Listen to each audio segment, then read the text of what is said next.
On est aujourd'hui le 20 dans le mois de Tevet.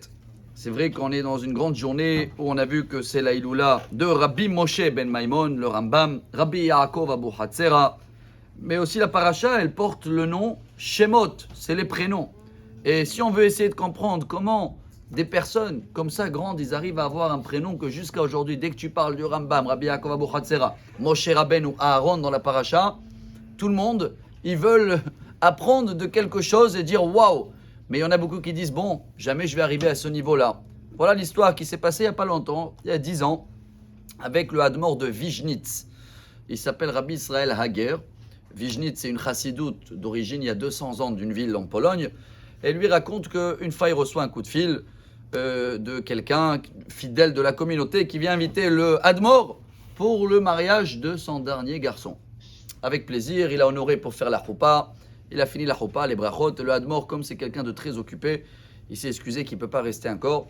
Par contre, il a dit au papa, je te demande absolument de m'appeler ce soir à la fin de la soirée. Il dit, monsieur le rabbin, la soirée va se terminer 2h, 3h du matin. Je dois te parler. Parti dormir. Et le Hadmor, il a fait ce qu'il doit faire. Et il a dit à son chamash, si le téléphone, il appelle, même si je dors, tu me réveilles. Bon, 4h du matin. Il reçoit un coup de fil. Bonjour, David, shalom ouvracha. Oui, le rabbin m'a demandé de l'appeler. Oui, je voulais savoir comment ça s'est passé le mariage. Excellent. Les invités, c'était bon le repas. Le dessert, comment était la musique, tout est bien. Bravo. Pas Mazal Tov. Mazal Tov. Il a accroché. Le shamash, il est parti voir le rabbi. Il a dit excusez-moi, des fois on ne comprend pas, mais là vraiment je ne comprends pas. À 4h du matin, c'est ça que vous l'avez demandé. Lui, le pauvre, il a attendu pour vous appeler. Comme quoi il y a quelque chose de très important. Mais vous ne l'avez rien demandé. Il a dit, son shamash, Yitzhak, il s'appelait, tu sais que c'est son dernier fils. Tu sais qu'il est veuve, le pauvre. Tu imagines qu'il va retourner à la maison ce soir, après le mariage de son dernier fils, qu'il avait l'habitude de l'avoir toujours à la maison.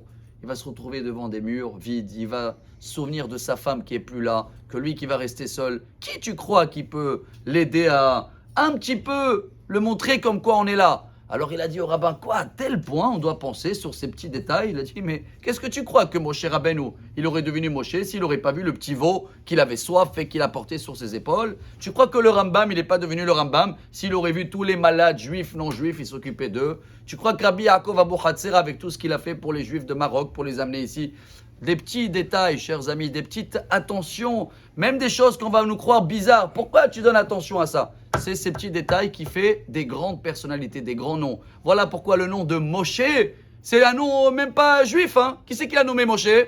Batia. Batia, il a nommé Moshe. Il avait 10 noms, elle dit la Gemara. Tovia, Vigdor. Moshe, c'est quoi?